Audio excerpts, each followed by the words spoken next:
우리는 승리를 매우 좋아합니다. 그런데 그 승리가 있기까지 이루어내야 할 고통에 대해서는 우리는 무관심하죠. 영광을 우리는 무척이나 좋아합니다. 그러나 그 영광을 얻기까지 이겨낸 고난의 시간에 대해서는 애써 무시하려고 합니다. 여러분, 이 발이 누구의 발인지 아십니까? 이 발. 요즘에는 우리나라 대표 축구 선수가 누구죠? 손흥민인가요? 그런데 제가 축구를 한참 볼 때에는 최고의 축구 선수, 제 마음의 최고의 축구 선수는 박지성 선수입니다. 방금 우리가 봤던 발이 박지성 선수의 발입니다. 모든 발가락에 멍이 든 것 같이 푸르스름하죠. 2002년 월드컵에서 히딩크 감독의 눈도장에 이렇게 정확하게 찍혀서 PSV 아이토벤을 거쳐서 맨체스터 유나이티드, 정말 빅리그에서 대단한 활약을 했던 선수였습니다. 제가 군대에서 군 생활을 할 때 이 박지성 선수가 게임을 하면요, 병장이 되면 가끔씩 당직 근무를 설 때가 있거든요. 밤을 새워서. 그래서 프리미어 리그를 한 편 보면서 라면 뽀글이 이렇게 탁 해서 탁 먹으면서 그 축구 한 편을 보면 정말 힐링이 되었던 그런 기억이 있습니다. 이 박지성 선수가 결혼을 해서 자식을 낳았습니다. 딸이 아빠한테 물었습니다. 아빠 발이 왜 이렇게 됐어요? 라고 물었어요. 그때 이 아빠가 딸에게 이렇게 이야기했답니다. 아빠가 축구를 열심히 해서 그렇지라고 이야기했대요. 박지성 선수, 그 발에는 승리와 함께 고통이 모두 배어 있습니다. 그럼 또 다른 사진입니다. 이 사진의 발의 주인공을 여러분 아십니까? 이 발, 누구 발인지 아세요? 네, 발레리나 강수진 선생님의 발입니다. 지금 이제 선생님이라고 불러야 될 것 같아요. 이 강수진 씨는 현재 국립발레단 단장 겸 예술 감독으로 활동하고 있습니다. 1986년 독일 슈투트가르트 발레단에서 아시아 최초로 입단해서 2015년까지 활동했고요. 1997년에 수석 발레리나가 되어가지고 아시아 최초의 종신 단원으로 활동을 하고 은퇴를 했습니다. 이 강수진 씨의 발도 보면 그가 얻은 영광만큼이나 그가 얼마나 고난의 시간을 통과했는지를 확인할 수 있게 되어지죠. 근데 여러분, 이런 스포츠와 같은 영역에서도 승리를 얻고 영광을 얻으려면 반드시 고난을 통과해야 하는 것처럼 신앙도 마찬가지입니다. 지난주에 우리는 가이사랴 빌립보에서 제자들에게 너희는 나를 누구라 하느냐라고 질문하시는 예수님을 살펴봤습니다. 이 질문에 베드로는 주는 그리스도십니다. 주는 살아계신 하나님의 아들이십니다라는 놀라운 신앙 고백을 하게 되어졌습니다. 그런데 예수님께서는 이 고백 이후에 비로소 드러내놓고 말씀하시죠. 무엇을 말씀하셨습니까? 자신이 대제사장과 장로들에게 또 서기관들에게 잡혀서 죽을 것과 그리고 다시 3일 만에 부활할 것을 예수님은 말씀하셨습니다. 그 놀라운 신앙 고백 앞에서 예수님께서는 고난을 말씀하셨어요.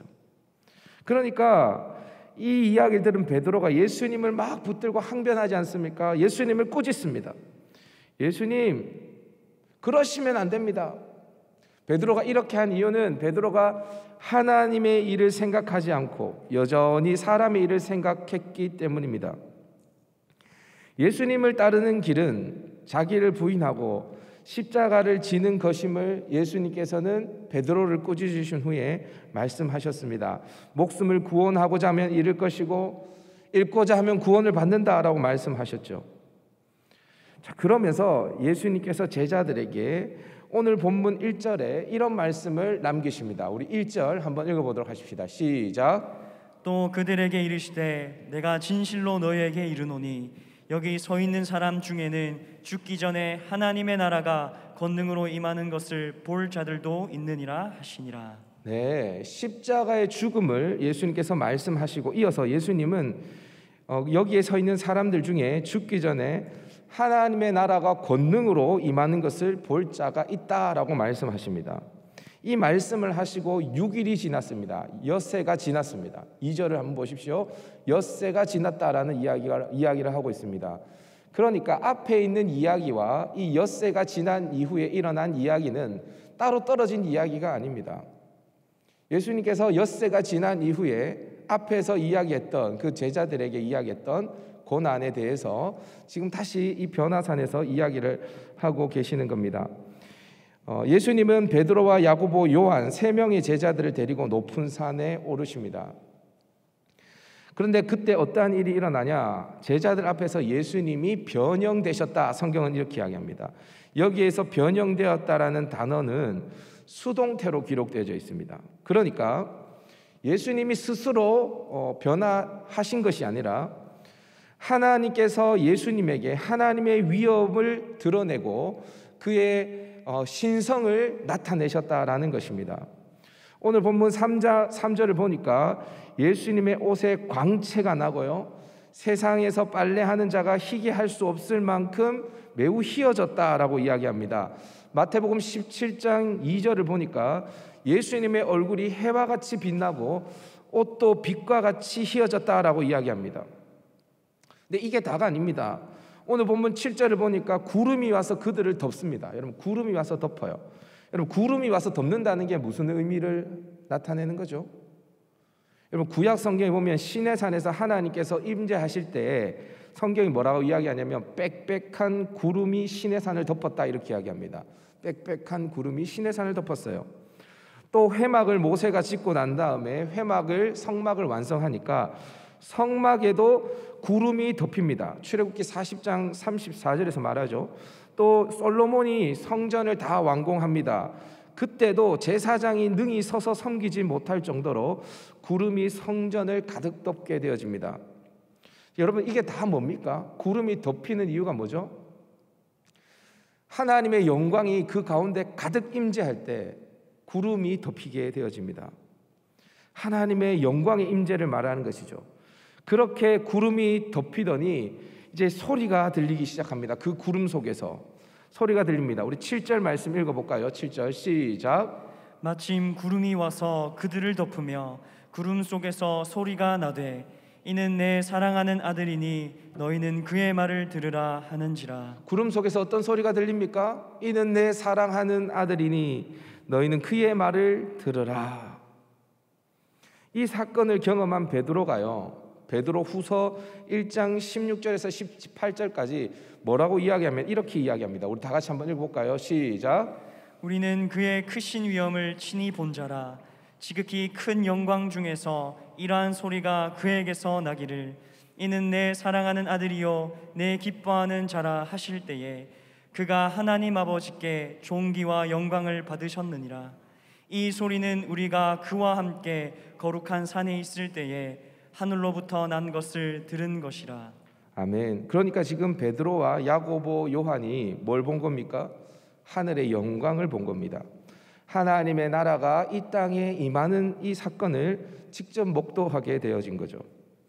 예수 그리스도의 찬란한 왕권, 그 위엄을 경험하게 되어진 것입니다. 예수님의 말씀 그대로 죽기 전에 하나님의 나라가 권능으로 임하는 것을 이 베드로와 야고보, 요한이 경험을 한 것이죠. 자, 그러면 왜 예수님께서는 베드로와 야고보와 요한을 데리고 그 높은 산 헬몬산에 오르셔서 그곳에서 변화산에서 예수님께서 제자들에게 그 영광을 보여주셨을까요? 이 변화사 사건을 통해서 예수님께서 제자들과 또 우리에게, 그리고 이 마가복음의 1차 독자인 로마교회 성도들에게 무엇을 이야기해 주고 싶으셨을까요? 저를 한번 따라해 보십시다. 고난과 영광은 공존한다. 네. 제자들은 예수님의 변형된 것을 시각적으로 경험했습니다. 그리고 청각적으로도 예수님이 하나님의 사랑하는 아들이라는 것을 들었습니다. 하나님의 나라가 권능으로 임하는 것을 보고 들은 것입니다. 얼마나 그 위엄이 대단했든지 그들은 몹시 무서워했다라고 성경에서 기록하고 있습니다. 원래 하나님을 만나면 무서운 겁니다. 떨리는 겁니다. 성경을 보십시오. 하나님을 만난 모든 사람들이 죽겠다라고 합니다. 시내산에서 하나님이 임하시니까 이스라엘 백성들은 가까이 가기를 싫어합니다. 너무 무서웠거든요. 자, 그런데 이 제자들은 예수님의 이 영광만 본 게 아닙니다. 예수님이 그 영광 중에 변하실 때에 모세와 엘리야가 나타나는 것을 봅니다. 여러분, 모세가 언제적 사람입니까? 예수님 당시로 계산해 보면 최소 1500년 전의 인물입니다. 엘리야는 또 언제적 사람입니까? 약 850년 전의 인물입니다. 그리고 이 두 사람이 어떤 사람입니까? 모세는 모세 오경을 쓴 사람이죠. 엘리야는요, 모든 선지자들을 대표하는 사람입니다. 율법과 선지자, 이게 뭡니까? 구약이죠. 구약을 대표하는 인물이 모세와 엘리야입니다. 이 사람이 예수님과 함께 대화를 하고 있는 것입니다. 그게 보여요. 그게 들립니다. 여러분, 정신을 잃을만 하지 않습니까? 자, 그런데 제자들이 이렇게 영광만 본 게 아닙니다. 이들은 무슨 이야기를 그 영광 속에서 듣게 되어집니다. 오늘 본문 4절을 보니까 엘리야와 모세가 예수와 더불어 말했다라고 이야기를 합니다. 이 무슨 이야기를 했는지 구체적인 대화가 마가복음에서는 기록되어져 있지 않습니다. 그냥 대화만 했다라고 이야기합니다. 그런데 누가복음 9장을 보면, 병행 본문인 누가복음 9장을 보면 예수님이 모세와 엘리야와 어떤 대화를 나누셨는지를 확인할 수 있습니다. 누가복음 9장 30절 31절인데 한번 읽어보도록 할까요? 시작. 문득 두 사람이 예수와 함께 말하니 이는 모세와 엘리야라. 영광 중에 나타나서 장차 예수께서 예루살렘에서 별세하실 것을 말할세. 예수님이 모세와 엘리야와 함께 무슨 대화를 나누고 계십니까? 예루살렘에서 별세하실 것을 말하고 계십니다. 여러분, 예루살렘에서 별세하는 것, 이게 뭐죠? 십자가의 죽음에 대해서 이야기하는 것입니다. 십자가의 죽음. 여러분, 지금 예수님의 모습은 어떻습니까? 예수님의 얼굴은 해같이 빛나고 그 옷은 사람이 희게 할 수 없을 만큼 휘어져 있습니다. 그 하나님의 신성이 그 예수님의 형체에서 막 발휘가 되어지고 있습니다. 놀랍습니다. 제자들이 정신을 잃을 정도입니다. 무서워서 벌벌 떨고 있습니다. 그런데 그때 예수님이 무슨 이야기를 나누시냐면 예루살렘에서 별세하실 것을 모세와 엘리야와 함께 이야기하고 계십니다. 십자가의 죽음. 이미 예수님은 가이사랴 빌립보에서 제자들에게 자신이 장로들과 대제사장들과 서기관들에게 잡혀서 죽임을 당할 것, 또한 사흘 만에 다시 살아날 것을 드러내놓고 말씀하셨습니다. 그런데 지금 이 영광 중에 다시 죽을 것을 모세와 엘리야와 함께 의논하고 있습니다. 그리고 그 의논하는 모습을 제자들은 듣고 있어요. 지금 하나님의 나라의 영광, 그 권능과 죽음, 십자가가 공존하는 현장에 제자들은 있는 것입니다. 이는 내 사랑하는 아들이라는 음성도 들리고 예수님이 십자가에 죽을 거라는 이야기도 들립니다. 이 두 이야기가 동시에 제자들에게 들려옵니다. 구름 속에서는 예수님이 하나님의 아들이라는 소리가 들리는데 예수님은 모세와 엘리야와 함께 십자가의 죽음을 이야기하고 있습니다. 여러분, 제자들이 얼마나 혼돈스러웠을까요? 생각해 보십시오.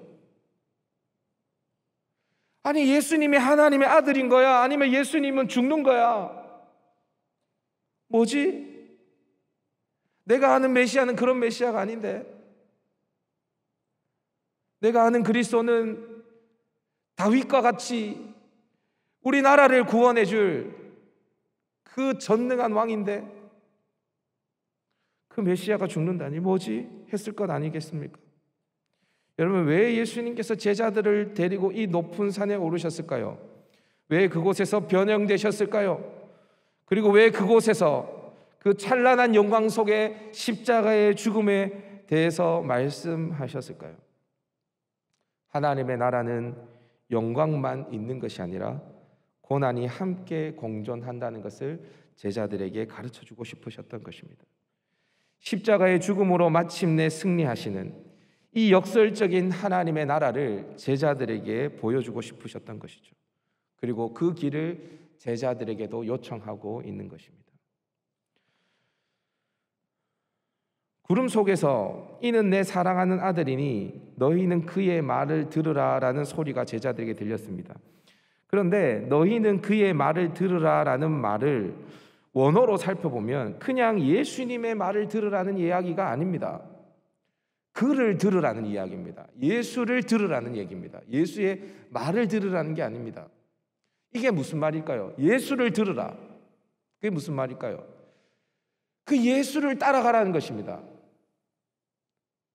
그 예수를 쫓아가라는 것입니다.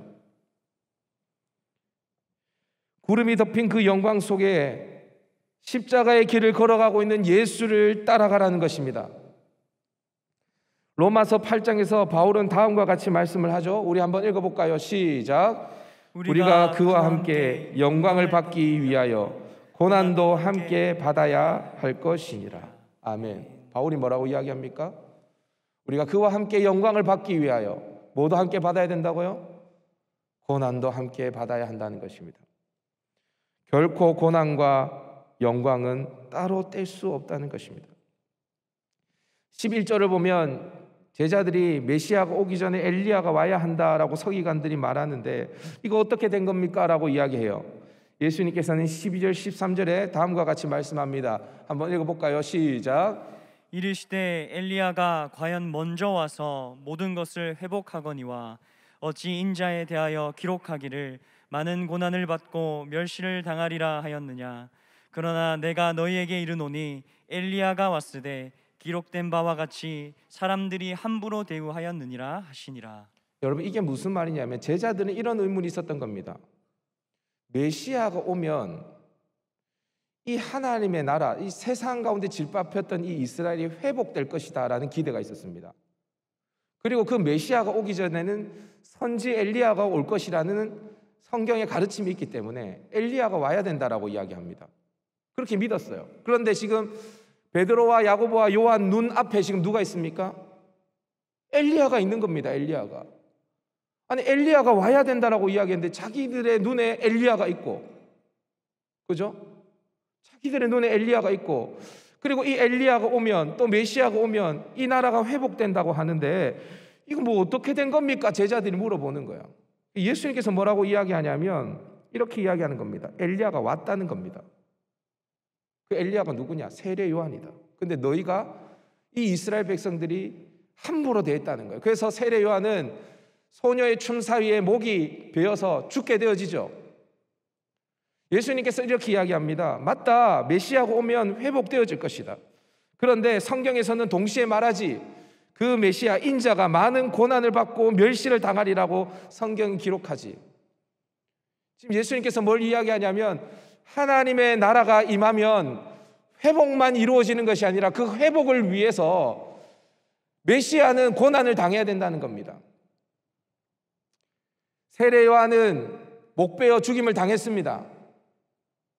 그것처럼 그리스도도 메시아도 고난을 당해야 한다는 것입니다. 세례 요한도 고난을 당했고 메시아도 고난을 당함으로 하나님의 나라가 그 이 땅 가운데 임하여서 회복을 이루듯이 너희도 고난을 당해야 하나님의 나라가 임하는 도구로 쓰임받을 수 있다라고 이야기하고 있는 것입니다. 하나님의 나라는, 그 하나님 나라의 회복은 고난을 통해서, 그 영광은 죽음을 통해서 이루어진다라는 것을 성경을 가지고 예수님이 증명하는 것이죠. 여러분 이런 말이 있어요. 결혼하기 제일 힘든 자매가 누구냐? 여러분 결혼할 거죠? 우리 형제님들 결혼할 거죠? 어떤 자매가 결혼하기 제일 힘드냐? 뭐 혹자가 이런 이야기를 합니다. 목사님 집의 딸, 장로님 집의 딸, 권사님 집의 딸이 제일 결혼하기 힘들답니다. 왜냐하면 신앙이 좋아야 하는 것은 기본입니다. 기본으로. 근데 끝이 아닙니다. 기본이죠. 기본에다가 직장도 좋아야 하고 돈도 좀 있어야 하고 세상 사람들이 보는 건 다 봐요. 그러니까 웬만히 갖추지 않고는 목사님 딸, 장로님 딸로 결혼 못한다는 거예요. 그럴 수 있죠. 저도 저희 혜원이가 좋은 사람을 만났으면 좋겠습니다. 근데 여러분, 이 이야기 속에 어떤 뉘앙스가 담겨 있습니까? 그리스도인에게는 고난의 흔적이 조금도 안 보인다는 거 아닙니까? 좁은 길이 조금도 안 보인다는 거죠. 그들의 삶 속에 좋은 것은 다 취하려고 하는, 그냥 세상 사람들과 똑같은 그런 모습을 비꼬는 것 같아 보이지 않습니까? 여러분 기억하십시오. 십자가가 없는 부활은 없습니다. 자기 부인이 없는 영광 없습니다. 만약 우리가 십자가와 고난을 취하지 않고 영광을 취하려 한다면 우리가 추구하는 그 영광은 썩은 영광임에 틀림이 없을 것입니다. 여러분 속지 마세요. 여러분들이 생각하고 있는 그 영광은 영광이 아닙니다. 하나님께서 우리에게 주시는 영광은 그 영광 속에 고난이 고스란히 다 담겨져 있습니다. 이것은 저의 말이 아닙니다. 저는 성경에서 수많은 곳에서 이것을 증명해낼 수 있습니다. 목사님, 저는 그렇지 않다고 생각합니다. 저한테 오십시오. 제가 성경을 펼쳐서 이야기해 드리겠습니다. 찾는 자가 적습니다. 하나님의 나라에 도구로 쓰임받는 사람들이 적습니다. 찾는 자가 적습니다. 좁고 험한 길입니다.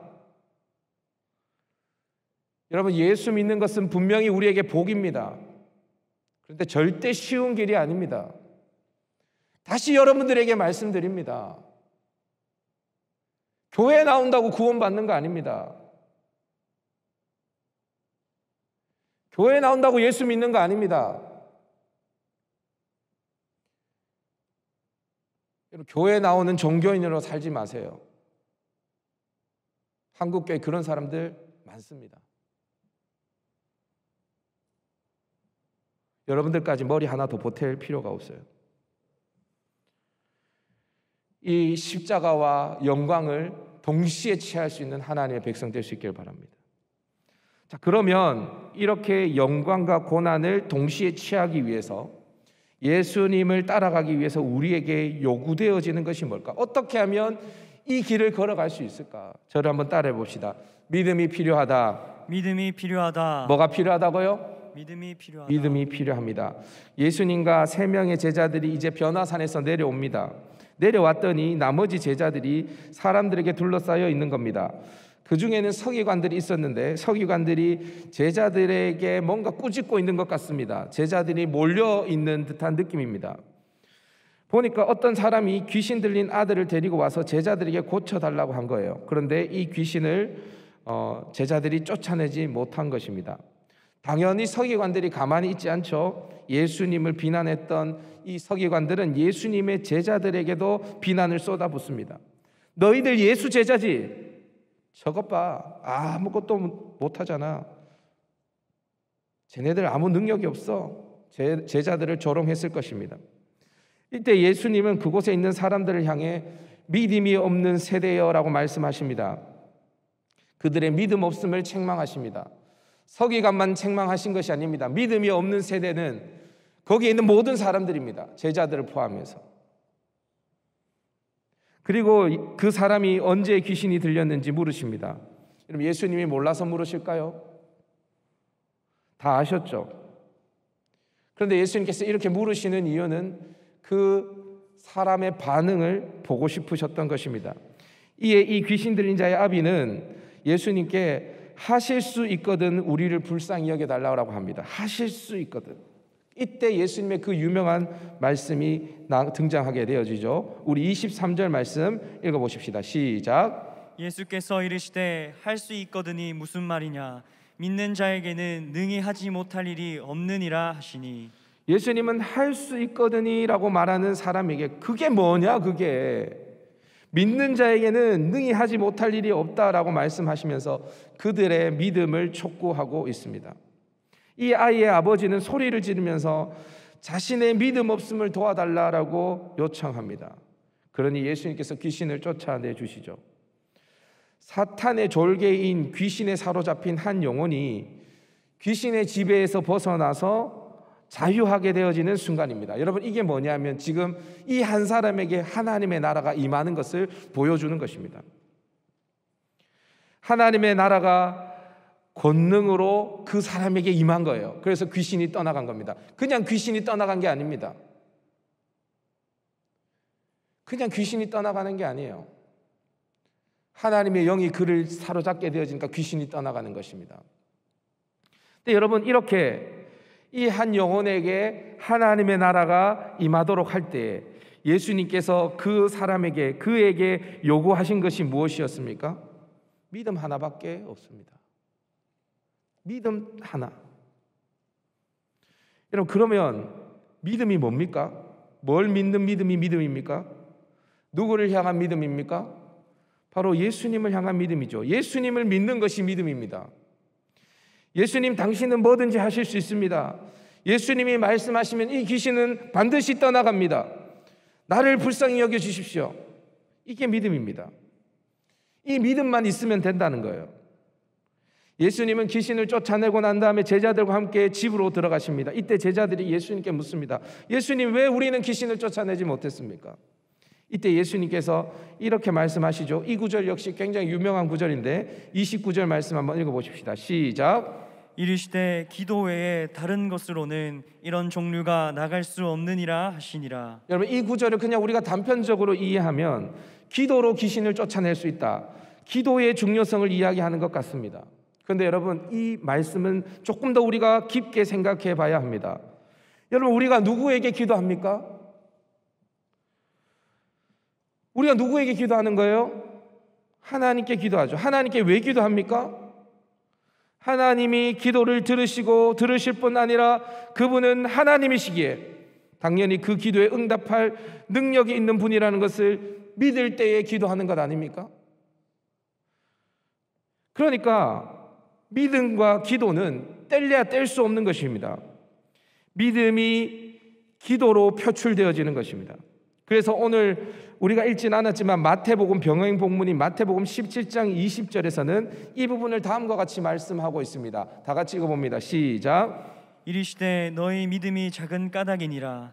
진실로 너희에게 이르노니 만일 너희에게 믿음이 겨자씨 한 알만큼만 있어도 이 산을 명하여 여기서 저기로 옮겨지라 하면 옮겨질 것이요 또 너희가 못할 것이 없으리라. 믿음이 있으면 다 된다는 겁니다. 믿음이 있으면 다 된다는 거예요. 사실 앞서서 영광과 고난이 공존한다. 그런데 제자들은 고난을 내팽개치고 영광에만 골똘한다라고 말씀을 드렸죠. 제자들은 십자가에 별로 관심이 없었습니다. 근데 여러분, 우리가 제자들에게 손가락질 할 수 있습니까? 우리도 다 비슷하잖아요. 저도 고난 안 받고 영광만 얻는 목회를 하고 싶습니다.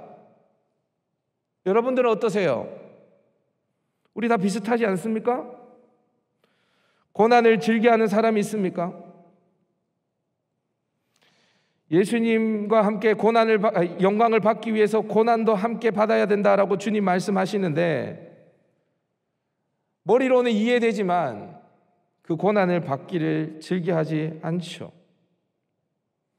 그런데 믿음이 있으면 우리가 즐겨하지 않지만 이 길을 걸어갈 수 있게 되어집니다. 믿음이 있으면 능히 하지 못할 일이 없기 때문입니다. 겨자씨 한 알만큼의 믿음만 있어도 하나님의 나라의 영광뿐 아니라 고난도 취할 수 있습니다. 그 하나님의 나라를 누릴 수 있어요. 앞서 바울은 우리가 예수와 함께 영광을 얻기 위해서 고난도 함께 받아야 된다라고 말했죠. 그리고 이어서 바울이 이렇게 이야기합니다. 우리 로마서 8장 18절 한번 읽어보십시다. 시작. 생각하건대 현재의 고난은 장차 우리에게 나타날 영광과 비교할 수 없도다. 우리는 고난을 싫어합니다. 그런데 생각하건대 현재의 고난은 장차 우리에게 나타날 영광과 비교할 수 없다라고 바울은 이야기합니다. 그런데 여러분, 이 생각하건대, 이 생각이 언제 납니까? 현재의 고난과 장차 나타날 영광을 비교할 수 있는 생각. 그렇게 비교해 보니 현재의 고난은 장차 나타날 영광에 비해서는 아무것도 아니라는 것을 우리가 어떻게 생각할 수 있습니까? 믿음이 있을 때 가능한 것입니다. 믿음이 있을 때 그걸 취할 수 있는 것입니다. 그래서 현재의 고난을 즐겨받는 것입니다. 생각이 들거든요. 믿음으로 계산기를 두드려 보니까 그러네. 믿음 없으면 이거 못합니다. 절대로 생각하건대 이게 안 됩니다.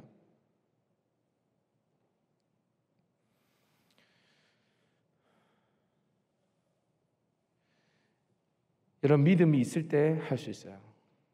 그리고 그 믿음은 결국 기도를 통해 드러나고 증명되어집니다. 여러분, 하나님이 살아계시고 하나님이 전능하시고 우리가 찬양 속에서 하나님의 어떠함을 아무리 선포해도 여러분들이 기도하지 않는다면 믿음 없는 거예요. 솔직해져야지.